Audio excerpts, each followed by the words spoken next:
Hello everyone, welcome back to another video. और इस video को बनाने के लिए मैं बहुत टाइम से सोच रही थी और आज फाइनली मुझे थोड़ा सा टाइम मिल गया है। और ये वीडियो बहुत ज़्यादा इन्फॉर्मेटिव होने वाला है। लेकिन मेरी डिलीवरी से पहले मैंने बहुत प्लानिंग करी थी और बहुत ज़्यादा रिसर्च किया था, बहुत सारे वीडियोज़ देखे थे, बहुत सारे ब्लॉग्स पढ़े थे और डिसाइड किया था कि मुझे क्या क्या प्रोडक्ट्स की ज़रूरत है। तो इतना रिसर्च करने के बाद भी मैंने जो जो प्रोडक्ट्स ख़रीदे मैं वो सारे यूज़ नहीं कर पाई। इवन मैं अपना हॉस्पिटल बैग तक नहीं जमा पाई थी। उसकी स्टोरी मैं किसी और दिन किसी और वीडियो में सुनाऊंगी। बट आज हम जो बात करने वाले हैं वो बात करने वाले हैं कि डिलीवरी के बाद, चाहे आपकी नॉर्मल डिलीवरी हो या सी सेक्शन डिलीवरी हो, मेरी नॉर्मल डिलीवरी हुई है तो मुझे उसका आइडिया ज़्यादा है कि क्या क्या चीज़ें यूज़ में आ सकती हैं। So without any delay let's just start the video and let's see what all I bought और किन किन प्रोडक्ट्स को मैं अच्छे से यूज़ कर पाई और किन किन प्रोडक्ट्स को मैं अच्छे से यूज़ नहीं कर पाई, या फिर किस में मैंने पैसा डाल के एकदम पैसा फूक ही दिया, यूँ समझ लो। तो सबसे पहले ड्यूरिंग प्रेगनेंसी मैं स्ट्रेच मार्क्स के लिए anti stretch marks cream use कर रही थी, जो कि है अर्थ बेबी से, मामा अर्थ और पता नहीं कौन कौन से मदर अर्थ और क्या क्या आ गए हैं अर्थ के नाम से। तो ये अर्थ बेबी की एक एंटी स्ट्रेच मार्क्स क्रीम है। बट मुझे नहीं लगता कि ये किसी भी काम की है। इसको यूज़ करते करते आप इतना ज़्यादा बोर हो जाते हो ना, मतलब मैं तो इतना ज़्यादा बोर हो गई थी, मुझे लगने लगा था ये कब ख़त्म होएगी। और ये क्रीम मैंने आई थिंक मैंने 3rd मंथ से स्टार्ट कर दिया था anti stretch marks cream use करना। कितना लंबा वर्ड है। तो ये क्रीम स्ट्रेच मार्क्स की जो क्रीम होती है ना, बेसिकली वो मैंने 3rd मंथ से स्टार्ट कर दिया था यूज़ करना। बट ये क्रीम मुझे इतना ज़्यादा बोर किया है ना इसने, बस मुझे ऐसा लग रहा था कि मैंने पैसा डाला है तो बस मैं इसको लगा लूँ, बट ये किसी यूज़ की मुझे लगी नहीं। और इसके साथ में कि बायो ऑयल मिक्स करके यूज़ कर रही थी, जिसके अंदर हल्दी और ऐसी कुछ जड़ी बूटियाँ वगैरह डली हुई हैं, जो कि मिराजे या फिर पता नहीं है। तो ये इतना छोटा छोटा लिखा हुआ है ना, इसमें ब्रांड का कुछ नाम भी नहीं लिखा है ढंग से। ये बेली ऑयल लिखा हुआ है इसके ऊपर। तो ये जो बेली ऑयल है ये मैं यूज़ कर रही थी। इसकी भी खुशबू मुझे एक टाइम के बाद ऐसा लग रहा था I don't want to use this product anymore. लेकिन मुझे इसके अलावा डॉक्टर ने आई थिंक 5th या 6th मंथ से एक स्ट्रेच मार्क्स के लिए क्रीम दी थी। वो उसकी खुशबू बहुत ज़्यादा अच्छी है और उसको इवन मैंने डिलीवरी के 1-2 हफ्ते के बाद तक भी यूज़ किया है। और मुझे नहीं पता इन क्रीम्स को यूज़ करने से स्ट्रेच मार्क्स जाते हैं या नहीं जाते हैं, बट मुझे स्ट्रेच मार्क्स नहीं आए। तो आई डोंट नो ये क्रीम्स की वजह से हुआ है या किसकी वजह से हुआ है।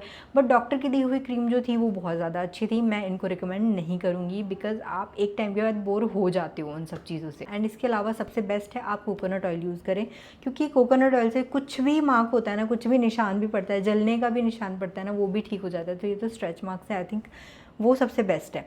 या फिर आप गाय का घी भी लगा सकते हैं, जो कि मैंने तो यूज़ नहीं किया बट मैंने सुना है कि ये बहुत अच्छा रहता है। तो this is one of the best option.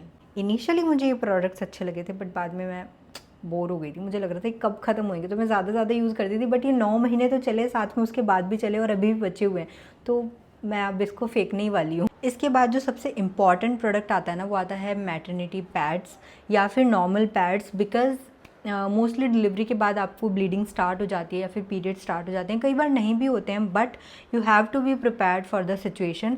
तो मोस्टली जो मार्केट में चलते हैं वो हैं ये नुआ के मैटरनिटी पैड्स, जो कि मैंने भी मंगाए थे। और ये लेंथ में काफ़ी ज़्यादा अच्छे होते हैं, काफ़ी ज़्यादा एरिया कवर करते हैं, काफ़ी ज़्यादा वाइड होते हैं और मतलब क्वालिटी वाइज भी अच्छे हैं।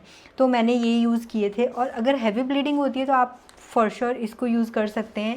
एंड इनिशियल डेज़ में, मतलब आप जब हॉस्पिटल के अंदर हैं तो मोस्टली हॉस्पिटल जो हैं वो आपको डायपर्स वगैरह भी प्रोवाइड करते हैं, तो वो पैड्स वगैरह जो भी प्रोवाइड कर किए जाते हैं वो उनकी तरफ से होते हैं। So this is one thing. And second is मैंने अपने रेगुलर पैड्स भी रखे थे, जो कि मैं ये विस्पर अल्ट्रा के यूज़ करती हूँ। इनकी क्वालिटी मुझे काफ़ी ज़्यादा बेटर लगती है, whisper choice and whisper ultra की।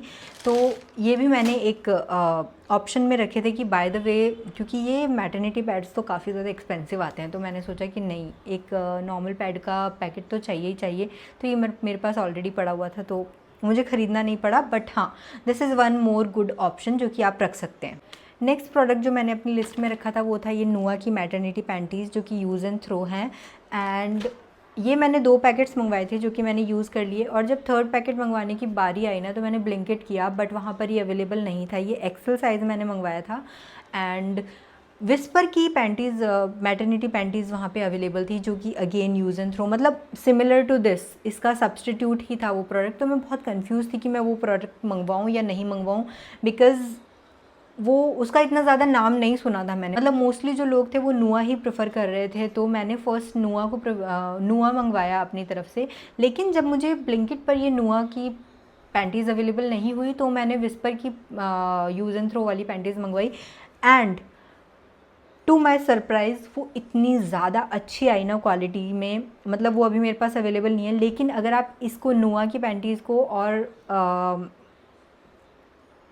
कौन सी विस्पर की पैंटीज़ को अगर कंपेयर करो ना, तो दोनों प्रोडक्ट्स में अंतर है। मतलब कि विस्पर की जो पैंटीज़ है वो इतनी ज़्यादा सॉफ्ट है और आपको बिल्कुल फ़ील नहीं होगा कि आपने कुछ पहना हुआ है, या फिर आपको बहुत ज़्यादा ईचिंग वगैरह हो रही है स्टिचेस के ऊपर, वो चीज़ नहीं होती है इसके अंदर। लेकिन इसके ये वाली जो है, मुझे ये थोड़ी सी, मतलब उससे थोड़ी सी डाउन लगी। रेटिंग देनी हो 10 में से, तो मैं विस्पर को दूंगी 10 में से 10, और इसको दूंगी मैं 10 में से 7। एक बार अगर आपको लग रहा है कि हाँ नुआ एंड विस्पर में जाना है, तो आप दोनों यूज़ करना, दोनों में आपको फ़र्क पता चल जाएगा। अब ये तो हो गई ब्लीडिंग की बात, या फिर जो पीरियड स्टार्ट होते हैं इनिशियली, उसके लिए क्या यूज़ कर सकते हैं। सेकंड आता है आपके जो स्टिचेस हैं, वो स्टिचेस को हील करने के लिए आप क्या कर सकते हो। तो मैंने काफ़ी रिसर्च किया, काफ़ी डॉक्टर्स के वीडियोस देखे, तो वहाँ से मैंने सुन के ना कुछ एक चीज़ें ऑर्डर करी थी, जिसमें से फर्स्ट है ये बी आम या फिर बाम, इसको क्या बोलेंगे मुझे नहीं पता, ठीक है। पेरिनियल कूलिंग पैड लाइनर्स, तो इसको आप पैड के ऊपर एज अ लाइनर लगा सकते हो, और ये बहुत ज़्यादा कूलिंग इफेक्ट देता है, मतलब बहुत अच्छा है। एक पैकेट के अंदर ये 25 आते हैं, और ये अभी भी बचे हुए हैं, और इसके अंदर हेज़ल विच फ्लावर के जो आई थिंक एक्सट्रैक्ट होते हैं वो हैं, तो बहुत ज़्यादा अच्छा है, मतलब एक तरीके से नेचुरल प्रोडक्ट है, तो इसको यूज़ किया जा सकता है। नेक्स्ट जो है वो बहुत ही बकवास प्रोडक्ट है, ये भी बाम का है, perineal instant ice maxi pad, जो कि मेरे किसी यूज़ नहीं आए, और मुझे यूज़ ही करना नहीं आया शायद। तो इसमें लिखा हुआ है कि आप इसको ऐसे बीच से पकड़ के और इसको ऐसे ब्रेक करना होता है, तो एक ऐसे टक करके आवाज़ आएगी, फिर इसको यूज़ करो। बट ऐसी कोई आवाज़ नहीं आई। मैंने बहुत ट्राई किया, मतलब मेरे पास 5 पैकेट पड़े हुए हैं, मेरे को लगा शायद एक ख़राब हो, दूसरे में ट्राई करके देख लेती हूँ, तो तब भी ऐसा कुछ आवाज़ वगैरह तो कुछ नहीं आई। तो मैंने इसको डायरेक्टली यूज़ किया, बट इसका कुछ ऐसे मुझे इफ़ेक्ट नज़र नहीं आया। अगर आप लोगों को पता होगी इसको कैसे यूज़ करते हैं, तो कमेंट सेक्शन में ज़रूर से बताना। बट हाँ, मुझे ये एकदम पैसा वेस्ट वाला प्रोडक्ट लगा है। और अगर मैं बात करूँ ना ये पैड लाइनर्स की, तो ये बहुत अच्छे हैं, ये आप मंगवा सकते हैं। तो इस प्रोडक्ट को तो एकदम थम्स डाउन, बिल्कुल भी मत मंगाना अगर आपको यूज़ करना नहीं आता। अगर आपको पता है कैसे यूज़ करना है, तो for sure you can order, because anyways ये हील तो करेगा ही, ये आपको हेल्प तो करेगा ही हीलिंग में। नेक्स्ट प्रोडक्ट जो है वो है ये पेरी बॉटल, और ये बॉटल जो है वो ऑलमोस्ट 250 रुपये की है, और ये फ्रीडा मॉम की 2500 की बॉटल भी अवेलेबल थी ब्लिंकिट एंड अमेज़ॉन दोनों पर। बट मुझे 2500 रुपये इन्वेस्ट करने में एक बार ऐसा लग रहा था कि करूं या फिर नहीं करूं, क्योंकि ना 2500 बहुत होते हैं, और आप सोचते हो कि ये सिर्फ मेरी हीलिंग टाइम के लिए, पता नहीं मैं 7 डेज़ में हील हो जाऊँ या 10 डेज़ में हील हो जाऊँ, तो मैं 2500 रुपये क्यों इन्वेस्ट करूँ। कुछ लोग करते हैं, बहुत अच्छी बात है, बट मेरा मन नहीं मान रहा था कि मैं 2500 रुपये जो है लगा के एक बॉटल ख़रीदूँ, ठीक है। तो मैंने ये 250 रुपये की बॉटल मंगवाई, और इसने बहुत अच्छा काम किया है। क्योंकि आपको जब स्टिचेस आते हैं ना, डॉक्टर आपको बोलती है कि आपको स्टिचेस को बार बार पानी से क्लीन करना है, जितनी बार भी आप वॉशरूम जा रहे हैं उसको सूखे कपड़े से ड्राई करना है, मतलब पोंछना है हल्के हाथों से। और आपको हर बार जब आप वॉशरूम जा रहे हो, तो आप जेट यूज़ नहीं कर सकते, क्योंकि उसका प्रेशर कई बार ज़्यादा होता है। तो ये बॉटल बहुत ज़्यादा हेल्पफुल रही मुझको, और मुझे 2 बार स्टिचेस लगे हैं। मुझे मतलब एक बार में हील नहीं हुआ, तो मुझे वापस से डॉक्टर ने स्टिचेस लगाए। तो फर्स्ट टाइम तो डॉक्टर ने मुझे सिट्स बाथ बोला था, और सिट्स बाथ के टाइम पे ना, मतलब टॉपिक से थोड़ा भटक रही हूँ मैं, बट हाँ मैंने बॉटल का यूज़ आपको बता दिया है क्या है। और जब मुझे डॉक्टर ने सिट्स बाथ बोला ना, तो उन्होंने मुझे ये बीटाडिन की बॉटल दी, और बॉटल दी क्या, उन्होंने मुझे बीटाडिन पानी में डाल के, और उसमें 10 मिनट बैठने के लिए बोला, हल्के गुनगुने पानी में, जिससे कि मुझे काफ़ी ज़्यादा आराम मिलता था फर्स्ट टाइम जो स्टिचेस लगे थे। सेकंड टाइम उन्होंने मुझे मना ही कर दिया कि आप सिट्सपाथ मत लो, क्योंकि फ़र्स्ट टाइम जो स्टिचेस लगे थे वो खुल गए या फिर पता नहीं क्या हुआ। डॉक्टर मुझे पूछ रही थी कि आपने कुछ भारी सामान उठा लिया क्या जो स्टिचेस खुल गए हैं। दूसरी जो उनकी जो सीनियर डॉक्टर थी वो बोली आपकी मसल्स थोड़ी सी स्ट्रॉन्ग है, जिसकी वजह से जो स्किन है वो जुड़ने में प्रॉब्लम हो रही है।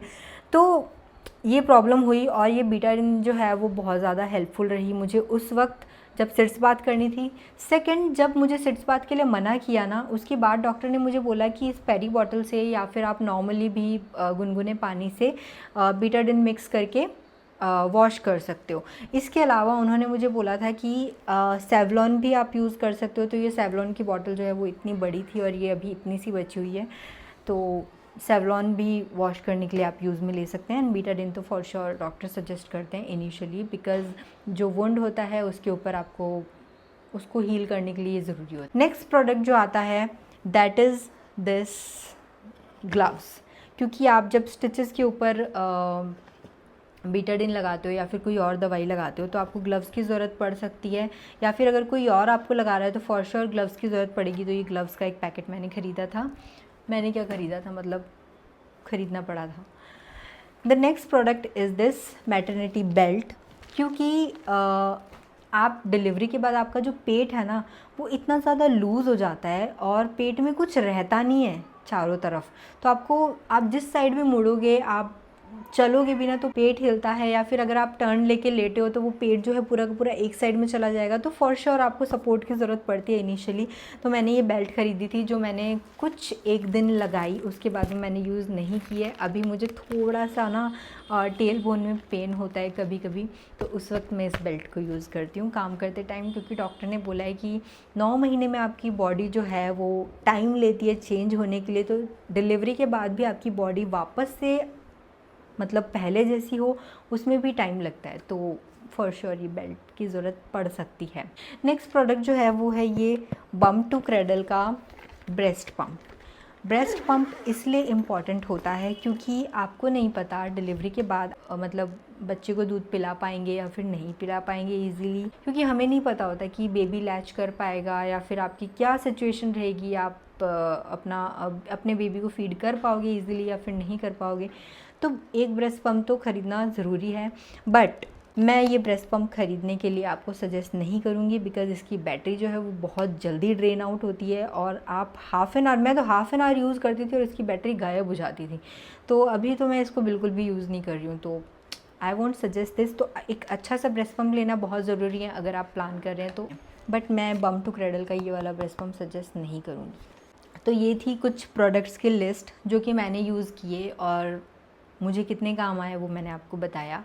एंड फॉर श्योर इससे ज़्यादा चीज़ों की ज़रूरत पड़ सकती है, बट ये बेसिक और एसेंशियल चीज़ें मुझे लगी कि हाँ ये तो चीज़ें चाहिए ही चाहिए, जो कि मैं अपने हॉस्पिटल बैग में नहीं रखी थी और ये मैंने घर पे आके यूज़ की है हॉस्पिटल के अंदर। तो मुझे वहाँ से जो उन्होंने प्रोवाइड किया था मैं वही यूज़ कर रही थी। So yes, this was it. Hopefully आप सबको ये वीडियो काफ़ी इन्फॉर्मेटिव लगा होगा, और अगर आप भी अपनी डिलीवरी की प्लानिंग कर रहे हैं, आप भी कुछ प्रोडक्ट्स को देख रहे हैं, तो फॉर श्योर आप ट्रस्ट कर सकते हैं। ये स्पॉन्सर्ड वीडियो नहीं है और इसमें जो भी प्रोडक्ट्स हैं वो मैंने पर्सनली यूज़ किए हैं, उसके बाद ही मैं आपको सजेस्ट कर रही हूँ। और मुझे ऐसा लगता था कि नहीं, ये प्रोडक्ट अगर मैं यूज़ कर रही हूँ, ये मुझे बहुत अच्छा लग रहा है, तो फॉर श्योर मुझे लग रहा था कि मैं बताने वाली हूँ कि नहीं, this is the thing you can buy. जैसे कि ये पेरी बॉटल, कई लोग इसमें बहुत ज़्यादा पैसा लगा के इन्वेस्ट करते हैं कि हाँ ये ख़रीदनी है, लेकिन ये 250 रुपये की बॉटल भी बहुत हेल्पफुल रही है, ठीक है। और जैसे कि इतना महंगा प्रोडक्ट है बट ये कहीं मुझे यूज़ नहीं आया है, राइट। अब नुआ का ये वाले प्रोडक्ट की बात कर लो तो विस्पर का जो है, जो मैंने नहीं ख़रीदा था, राइट, क्योंकि उसको इतना ज़्यादा प्रमोट ही नहीं कर रहे हैं, उसकी मार्केटिंग इतनी ज़्यादा हो ही नहीं रही है, तो मुझे वो ज़्यादा बेटर लगा। तो फॉर श्योर मैं ये इन्फॉर्मेशन जो है वो सबको पास करना चाहती थी। Hopefully all of you will like it, and thank you for watching everyone. अगर कुछ भी इन्फॉर्मेशन इसमें मिस हो रही है तो please let me know in the comment section.